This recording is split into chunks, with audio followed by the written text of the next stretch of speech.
নমস্কার বন্ধুরা, আমি সূচনা। আমার চ্যানেল সূচনার দিল্লিপিতে আপনাদের সকলকে স্বাগত জানাই। জায়গাটা দেখে নিশ্চয়ই বুঝতে পারছেন, তাই না?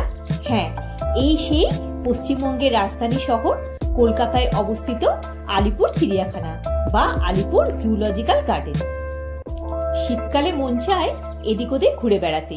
গত 27শে ডিসেম্বর বেলা 12টা নাগাদ পরিবারের সঙ্গে বেরিয়ে পড়েছিলাম। যেহেতু উইন্টার ভ্যাকেশন চলছে, তাই সেদিন প্রচন্ড ভিড় ছিল। আমরা প্রতি বছর উইন্টারে একবার অন্তত জুতে যাই। এই বছরের মতো অসম্ভব ভিড় আগে কখনো দেখিনি। যাই হোক, জনপ্রতি 50 টাকার টিকিট কেটে ঠেলাঠেলি করে ভিতরে প্রবেশ করলাম। আপনারা চাইলে যাত্রী সাথী অ্যাপের মাধ্যমেও অনলাইনে টিকিট সংগ্রহ করতে পারবেন। এটা ভারতবর্ষের সবথেকে পুরানো ও বৃহত্তম চিড়িয়াখানা। ইন্ডিয়ান ন্যাশনাল লাইব্রেরি ঠিক উল্টো দিকে রয়েছে এই জু। 1876 সালে 45 একর জায়গার উপর প্রতিষ্ঠিত এই আলিপুর জুলজিক্যাল গার্ডেন, যার আগের নাম ছিল আলিপুর জু বা ক্যালকাটা জু। এটা ভারতবর্ষের সবথেকে পুরানো ও বৃহত্তম চিড়িয়াখানা। আপনারা ভিড়টা দেখে নিশ্চয়ই বুঝতে পারছেন কত মানুষের সমাগম হয়েছে সেদিন। গেট দিয়ে ঢুকে ডান দিকে রাস্তা ধরে কিছুটা গিয়েই দেখতে পেলাম একটা ময়ূরের কেজ। তার ঠিক উল্টো দিকে রয়েছে নানা রঙের ম্যাকাও। দেখতে ভারী সুন্দর।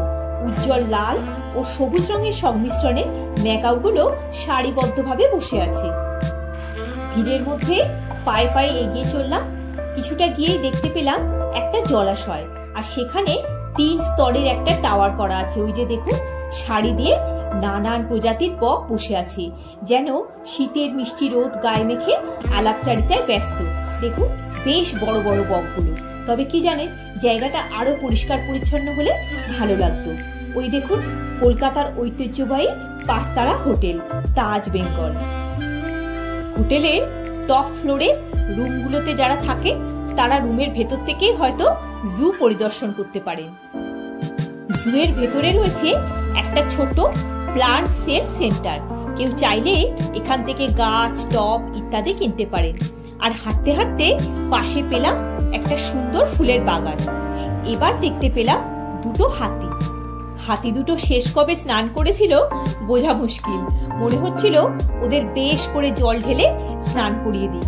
দেখুন, নিজের মনে কি সুন্দর খেলা করছে। ওরা তো আর মানুষ নয় যে কথায় কথায় অভিযোগ করবে। শীতকালে একবার অন্তত জুতে না গেলে উইন্টার ভ্যাকেশনটাই ইনকমপ্লিট লাগে, তাই না বলুন? আর ওই আমার পুত্র স্পন্দন, সেও বেশ উপভোগ করছিল। যেতে যেতে এই সাইনবোর্ডটা দেখতে পেলাম, শ্রী শ্রী রামকৃষ্ণদেব নাকি এই চিড়িয়াখানায় সিংহ দর্শন করতে এসেছিলেন। আমার তো জানা নেই, আপনাদের কারোর জানা আছে নাকি? চাইলে পজ করে এই বোর্ডটা পড়ে দিতে পারে। আর একটু এগিয়ে গিয়েই দেখতে পেলাম সিংহের একটা বড় এনক্লোজার। আর ওই যে একটা বড় সিংহী রানী, বোধহয় একটু বেশি স্বাস্থ্য সচেতন, তাই খাওয়া দাওয়ার পর হেঁটে বেড়াচ্ছে। ভাবখানা যেন রানীমার মতো। আর আমরাও বেশ ক্যামেরাবন্দি করছিলাম। আর কর্তামশাই সিংহবাবু দেখুন, খেয়ে দিয়ে ঘুমে ব্যস্ত। এদের কর্তাগিন্নিকে দেখে এগিয়ে চললাম সামনের দিকে। দেখতে পেলাম ইয়েলো আর ব্লু কম্বিনেশনের ম্যাকাও পাখি। আর ঠিক এর পাশেই রয়েছে দুটো গ্রেট ইন্ডিয়ান হর্নবিল বা ধনেশ পাখি। আমার তো গোটা জুতে সব থেকে এই দুটোই বেশি ভালো লেগেছে। এখান থেকে চোখ সরাতেই ইচ্ছা করছিল না। হলুদ আর কালো রঙের সংমিশ্রণে পাখি দুটো ভীষণ সুন্দর। যারা দর্শনার্থী আমাদের মতো, তারা যদি ভালো করে দেখতেই না পারি, তাহলে আর কি হয় বলুন?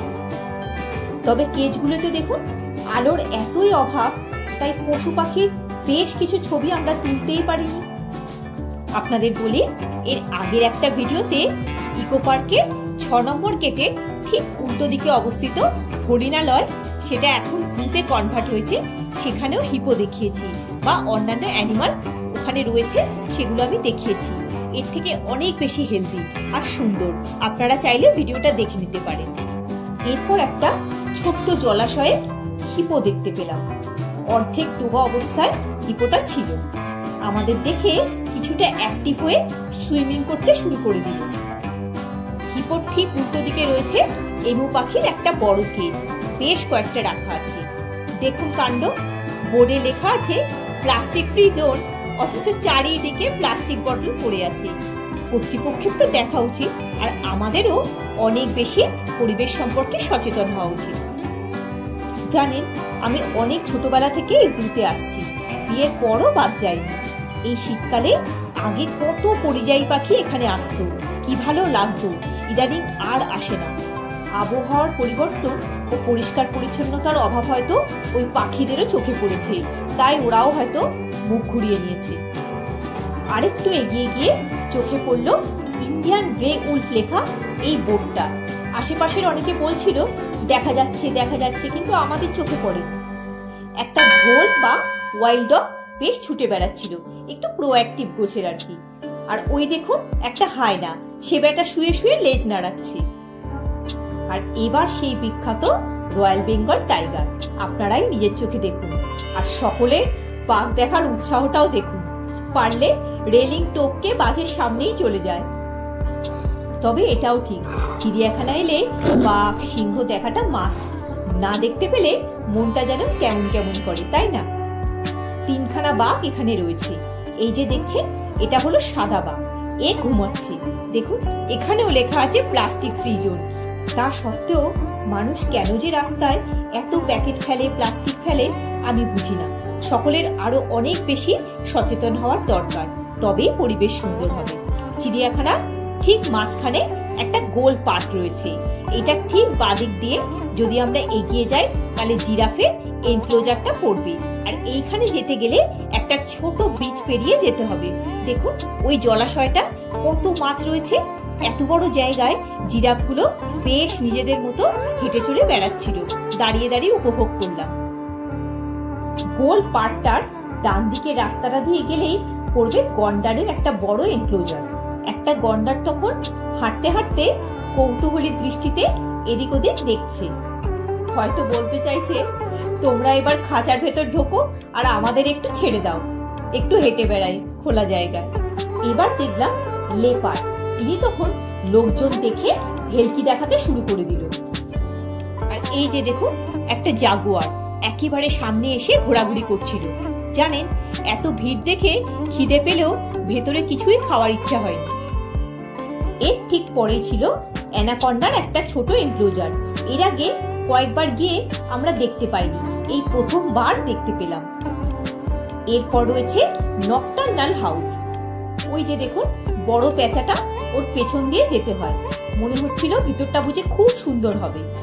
খুবই কম আলোয় দেখতে পেলাম কয়েকটা ইঁদুর আর একটা লজ্জাবতী বাঁদর রাখা রয়েছে। ঠিক পাশেই রয়েছে কুমিরের এনক্লোজার। বেরিয়ে এসে দেখতে পেলাম মিঠে রোদ পোয়াতে ব্যস্ত।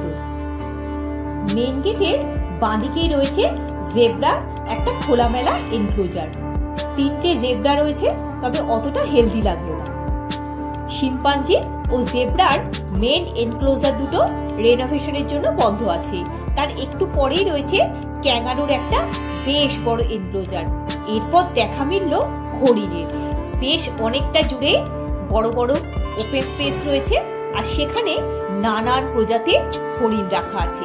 কিন্তু এত ভিড় যে আমাদের আর ইচ্ছা করছিল না সবকটা জায়গা ঘুরে দেখতে। ছেলেটারও কষ্ট হচ্ছিল। দেখুন যেন জনস্রোত, মনে হচ্ছে গোটা পশ্চিমবঙ্গের লোক বুঝি এইখানেই এসে পড়েছে। বেশ কিছু ছবি তুলে এই বছরের মতো জুকে বিদায় জানিয়ে আমরা বেরিয়ে আসি। পুরো জুটা ঘুরতে 2.5 থেকে 3 ঘন্টা সময় লেগেছে। এরপর আমরা চলে গিয়েছিলাম সাউথ সিটি মলে। সেখানে 4টে শোতে আইম্যাক্স 3D হলে অ্যাকোয়াম্যান পার্ট 2 মুভির টিকিট কাটা ছিল। হাতে সময় একদমই ছিল না, তাই আমরা মলে পৌঁছেই আইম্যাক্সে ঢুকে পড়েছিলাম। দেখুন ক্রিসমাসের জন্য সাউথ সিটি মল কি সুন্দর রঙিন সাজে সেজে উঠেছে। দেখতে ভারী সুন্দর লাগছিল। বেশ কিছু ফটোও তুলেছিলাম। চারদিকে একটা উৎসবের মেজাজ। আজ এই পর্যন্তই। আপনাদের সকলকেই অগ্রিম নিউ ইয়ারের শুভেচ্ছা জানাই। ভিডিওটা যদি ভালো লেগে থাকে একটা লাইক দিয়ে চ্যানেলটা সাবস্ক্রাইব করে পাশে থাকার অনুরোধ রইল। সবাই খুব ভালো থাকবেন, সুস্থ থাকবেন। দেখা হচ্ছে পরের একটি পর্বে। ধন্যবাদ।